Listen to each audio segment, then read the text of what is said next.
Indo-British Advanced Pain Clinic, Noppimayam Surgery Duram. For appointments 9155515563. Pushpa 2 ఇది గత వారం 10 రోజులుగా ట్రెండింగ్లో ఉన్నటువంటి హ్యాష్ ట్యాగ్ అనుకోవచ్చు. ఎందుకంటే Pushpa 2 fans, Pushpa 2 cinema fans చాలామంది ఎప్పుడెప్పుడు సినిమా రిలీజ్ అవుతుందా, ఎప్పుడెప్పుడు చూద్దామా అన్న దానికోసం వెయిట్ చేస్తున్న పరిస్థితి. అండ్ నిన్న సాయంత్రం పూట నుంచి ప్రీమియర్ షోస్కి కూడా గవర్నమెంట్ పర్మిషన్స్ ఇవ్వడం, తర్వాత క్రేజ్ అంతా కూడా నిన్నటి నుంచే స్టార్ట్ అవ్వడం జరిగింది. అయితే సంధ్యా థియేటర్కి డైరెక్ట్గా పుష్ప 2 హీరో అల్లు అర్జున్ వస్తున్నారని తెలుసుకున్న అభిమానులు కూడా కంప్లీట్లీ పొద్దున్న నుంచి ఆర్టీసీ క్రాస్ రోడ్ పరిసరాల్లో ఉన్నటువంటి సంధ్యా థియేటర్ దగ్గర హడావిడి స్టార్ట్ అయిపోయింది. సో పూర్తిగా అల్లు అర్జున్ వాళ్ళ ఫ్యామిలీతోని వస్తున్నారని తెలుసుకోవడం, పెద్ద ఎత్తున అభిమానులు రావడం, సినిమాకు లోపలికి వెళ్ళి చూస్తామా లేదా తర్వాత సంగతి. తన అభిమాన నటుడిని చూడడానికైతే పెద్ద సంఖ్యలో సంధ్యా థియేటర్ దగ్గరికి వచ్చారు. అండ్ మనం చూడొచ్చు స్పష్టంగా పోలీస్ బందోబస్తు కూడా చాలా పెద్ద ఎత్తున ఉంది. కానీ సంధ్యా థియేటర్ మనకు తెలుసు, థియేటర్లో ఎంత చిన్న జాగా ఉంటుంది, అట్లాంటిది అంతమంది వేల సంఖ్యలో అభిమానులు ఒక్కసారి వచ్చేసరికి పూర్తిగా తొక్కిసలాట అండ్ లాఠీ చార్జ్ అయిన పరిస్థితి అయితే ఉంది. కానీ నిజంగా ఒక ఫ్యామిలీ మాత్రం పుష్ప 2 వల్ల ఆ ఫ్యామిలీ చిన్నాభిన్నం అయిపోయింది అనుకోవచ్చు.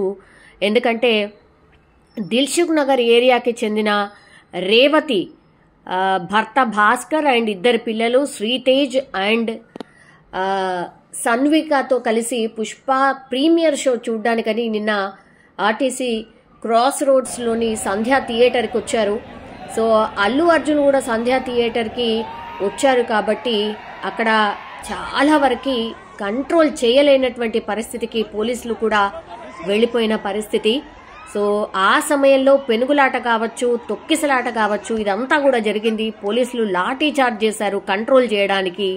అయితే అప్పటికే జరగడాని ఘోరమే జరిగింది అనుకోవచ్చు. ఎందుకంటే ఆ తొక్కిసలాటలో రేవతి ఎవరైతే ఉన్నారో ఆమె అండ్ ఆమె కొడుకు శ్రీతేజ పూర్తిగా అపస్మారక స్థితిలోకి వెళ్ళిపోయారు, అన్కాన్షియస్ స్టేజ్కి వెళ్ళిపోయారు. అంటే ఆ సంధ్యా థియేటర్ దగ్గర అల్లు అర్జున్ వచ్చిన అర్ధగంట సేపు కూడా లోపలికి ఎంటర్ అయ్యి సినిమా థియేటర్ లోపలికి వెళ్లేంత లోపలనే ఈ ఘోరం అంతా జరిగిపోయింది. ఎందుకంటే అసలు కనీసం కదల్లేని, ఇసుకేస్తే రాలనంత జనం రావడం, పోలీసులు కంట్రోల్ చేయలేక ఏం చేయాలో తెలియక పూర్తిగా లాఠీ చార్జ్ చేయడం, ఆ తర్వాత ఆ తొక్కిసలాటలోనే పూర్తిగా రేవతి అండ్ ఆమె కొడుకు పూర్తిగా అపస్మారక స్థితిలోకి వెళ్ళిపోయారు.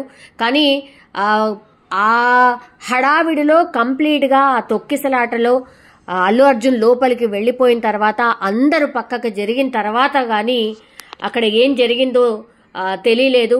అప్పటికే రేవతి అండ్ ఆమె కొడుకు పూర్తిగా అన్కాన్షియస్ స్టేజ్లోకి వెళ్ళిపోయారు. వెంటనే పోలీసులు స్పందించడం, అక్కడే దగ్గర విద్యానగర్ ఉంటుంది కాబట్టి విద్యానగర్కి దుర్గాబాయి దేశ్ముఖ్ హాస్పిటల్కి హుటాహుట్న వీళ్ళిద్దరిని కూడా తరలించారు. కానీ అప్పటికే రేవతి చనిపోయినట్టుగా, బట్ శ్రీ తేజ ఎవరైతే అంటే ఆమె కొడుకు ఎవరైతే ఉన్నారో ఆయన అన్కాన్షియస్ స్టేజ్లోకి వెళ్ళిపోవడం, ఆ తర్వాత కొంత ఆయనకు క్రిటికల్గా ఉంది అని అక్కడున్నటువంటి డాక్టర్స్ చెప్పడంతో అయితే అక్కడి నుంచి ఆయనని బేగంపేట్ కిమ్స్ హాస్పిటల్కి అయితే తరలించిన పరిస్థితి కనిపిస్తోంది. పూర్తిగా రేవతి మృతదేహాన్ని అయితే దుర్గాబాయి దేశ్ముఖ్ హాస్పిటల్ నుంచి గాంధీ మార్చురీకి తరలించిన పరిస్థితి కనిపిస్తోంది. సో ఇది విషాదకరమైనటువంటి సంఘటన. పుష్ప 2 హిట్టా ఫట్టా అది తర్వాత సంగతి, అభిమానుల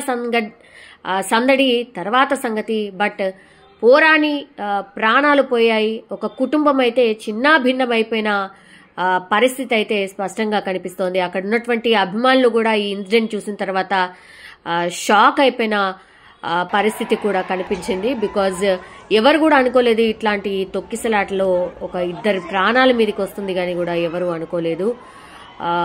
భయంతో అక్కడ ఉన్నటువంటి వాళ్ళు కూడా అండ్ చాలా సాడ్ ఇన్సిడెంట్ అంటూ కూడా చాలా మంది స్పందించిన పరిస్థితి అయితే కనిపిస్తోంది. ఒక బాలుడు, ఆయనకి సిపిఆర్ చేసే ప్రయత్నం జరుగుతోంది. బట్ వాళ్ళ మమ్మీ అయితే అప్పటికే చనిపోయిన పరిస్థితి. బట్ ఇప్పుడు కూతురు అండ్ వాళ్ళ ఫాదర్ వాళ్ళ పరిస్థితి ఏంటి అంటే, సినిమా మీద అభిమానం ఉండి వాళ్ళు సినిమా చూడడానికి అది వస్తే మృత్యువే వాళ్ళ వెంట ఉంది అన్నటువంటిది వాళ్ళ ఫ్యామిలీని అయితే పూర్తిగా చిదిమేసిన పరిస్థితి అయితే మనకు కనిపిస్తోంది. ఇప్పుడు రేవతికి కూడా సిపిఆర్ చేసే ప్రయత్నం చేశారు. బట్ అప్పటికే ఆమె అపస్మారక స్థితిలోకి వెళ్ళడం, హాస్పిటల్కి వెళ్ళిన తర్వాత డాక్టర్స్ అయితే చనిపోయినట్టు నిర్ధారణ చేయడం. సో ఆ ఫ్యామిలీ అయితే పుష్ప 2 సినిమా వల్ల చిన్నాభిన్నమైపోయిన పరిస్థితి.